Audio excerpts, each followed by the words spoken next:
दर्शकों, नवरात्रि में माँ दुर्गा की पूजा और उपासना बड़े विधि विधान से की जाती है। धर्म ग्रंथों में माँ दुर्गा तथा महिषासुर के बारे में एक अत्यंत ही रोचक कथा वर्णित है, जिसे इस वीडियो में हमने आपके सामने प्रस्तुत करने का प्रयास किया है। अतः एक बार फिर आप सभी का स्वागत है।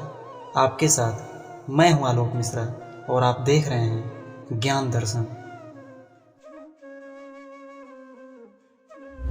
पौराणिक कथाओं के अनुसार पुरातन काल में देव और दानवों के बीच अक्सर युद्ध होते रहते थे, जिसमें देवता धर्म तथा असुर अधर्म और छल का सहारा लेते थे, जिसके कारण विजय सदा देवताओं की ही होती थी। इसी बीच कश्यप ऋषि और दक्ष पुत्री दनु के असुर वंश में दो पराक्रमी भाई रंभ और करंभ का जन्म हुआ।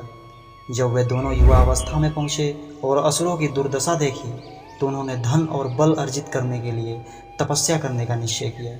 रंभ ने अग्नि में बैठकर अग्निदेव की और करंभ ने पानी में जाकर वरुण देव को प्रसन्न करने के लिए कठोर तप करना आरंभ किया। उनकी तपस्या को अपने आसन के लिए खतरा जानकर देवराज इंद्र ने उन पर आक्रमण कर दिया।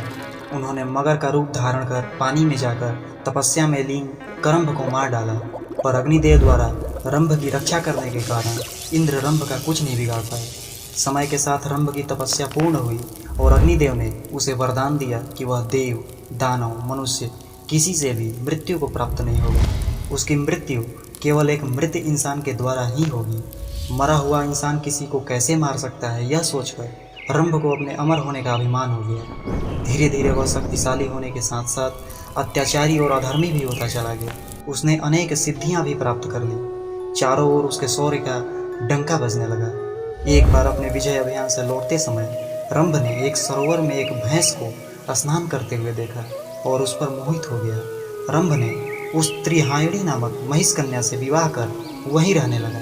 कहा जाता है कि वो महिष कन्या श्यामला नामक एक राजकुमारी थी, जिसे एक श्रापवश भैंस कन्या का रूप मिला था।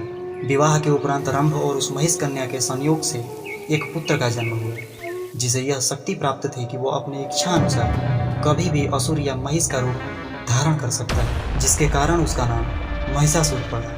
इसी समय देवताओं और असुरों में भयंकर संग्राम छिड़ गया। दोनों पक्ष एक दूसरे पर विजय पाने के लिए तरह तरह के उपाय करने लगे। देवताओं ने रंभ की मृत्यु का उपाय भी खोज निकाला।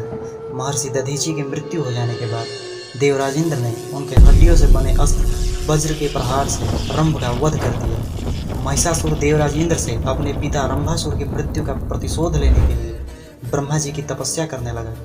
उसकी कठिन तपस्या से प्रसन्न होकर ब्रह्मा जी ने उसे यह वरदान दे दिया कि कोई भी देवता, दानव, मानव या पशु पक्षी उस पर कभी भी विजय प्राप्त नहीं कर सकेगा। ब्रह्मा जी से वरदान प्राप्त कर महिषासुर अत्यंत ही शक्तिशाली हो गया। शक्ति के अहंकार में चूर होकर उसने तीनों लोकों में हाहाकार मचा दिया। उसने स्वर्ग पर आक्रमण कर इंद्र समेत सभी देवताओं को परास्त कर दिया। उसने सूर्य, इंद्र, अग्नि, वायु, चंद्रमा, यम, वरुण और अन्य सभी देवताओं के अधिकार छीन लिए।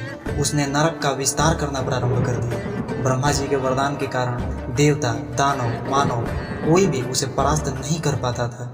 अंततः देवगण परेशान होकर ब्रह्मा, विष्णु और भगवान शिव के पास सहायता के लिए पहुंचे। देवताओं की दुर्दशा और महिषासुर का अत्याचार देखकर भगवान विष्णु व भगवान शिव इतने अधिक क्रोधित हुए कि उनके क्रोध के कारण एक महान तेज प्रकट हुआ। अन्य देवताओं के शरीर से भी तेजों में शक्ति निकलकर उस तेज में समा गई। यह तेज पुंज शक्ति एक विशाल पहाड़ के समान थी, जिसकी ज्वालाएं दसों दिशाओं में फैल गई थी। इस प्रकाश से तीनों लोक भर गए। तभी इस तेज से देवी का मुखमंडल प्रकट हुआ, जो भगवान शिव के तेज से बना था। यमराज के तेज से देवी के केश, भगवान विष्णु के तेज से देवी की भुजाएं, चंद्रमा के तेज से देवी का वक्षस्थल, इंद्र के तेज से देवी का उदर, वरुण के तेज से देवी की जंघाएं, ब्रह्मा के तेज से दोनों चरण तथा इसी प्रकार अन्य देवताओं के तेज से देवी का संपूर्ण स्वरूप प्रकट हुआ। भगवान शिव ने देवी को अपना अमोघ त्रिशूल, भगवान विष्णु ने चक्र, इंद्र ने वज्र, सूर्य ने ढाल व तलवार, विश्वकर्मा ने अभेद्य कवच तथा अन्य देवताओं ने नाना प्रकार के अस्त्र शस्त्रों से माँ दुर्गा को सुसज्जित किया। अब समय था देवी के महिषासुर से युद्ध का। महामाया अति उच्च स्वरों में गर्जना करने लगी। उनकी भयंकर गर्जना सुनकर दानव डर गए। महिषासुर अपनी पूरी सैन्य शक्ति के साथ देवी से युद्ध करने आ गया। महिषासुर और माँ दुर्गा के मध्य भयंकर युद्ध होने लगा। माँ दुर्गा ने एक ही वार में हजारों असुरों को यमलोक पहुंचा दिया। देवी का वाहन शेर भी क्रोधित होकर गर्जना कर रहा था।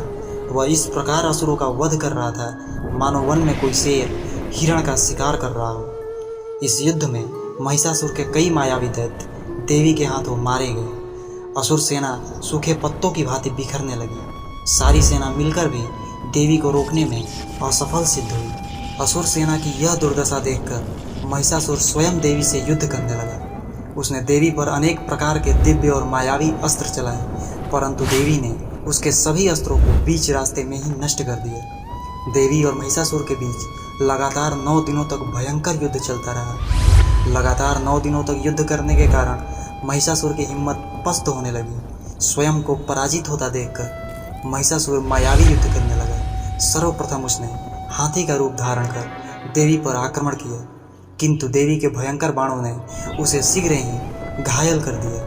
तब उसने भैंसे का रूप धारण कर देवी पर आक्रमण किया, किंतु वह शीघ्र ही पुनः घायल हो गया। इस प्रकार महिषासुर ने देवी को परास्त करने का बहुत प्रयास किया, किंतु उसके सभी प्रयास असफल सिद्ध हुए। अंततः युद्ध के 10वें दिन माँ दुर्गा ने महिषासुर की छाती पर त्रिशूल से प्रहार किया। सीने में त्रिशूल के लगते ही महिषासुर का अंत हो गया। इस प्रकार महिषासुर का वध कर माँ दुर्गा महिषासुर मर्दिनी कहलाई। सनातन हिंदू धर्म में माँ दुर्गा और महिषासुर के मध्य हुए इस युद्ध के 9 दिनों को नवरात्रि तथा युद्ध के 10वें और अंतिम दिन को विजयदशमी के रूप में मनाया जाता है। हमारा आज का यह वीडियो यही समाप्त होता है। आपको यह वीडियो कैसा लगा कमेंट बॉक्स में बताइए, तथा वीडियो को लाइक व अपने प्रियजनों के साथ शेयर अवश्य कर दें, तथा हमारे चैनल के अन्य सभी वीडियो को देखने के लिए चैनल को सब्सक्राइब कर बेल आइकन को दबाइए। धन्यवाद। जय माँ दुर्गा।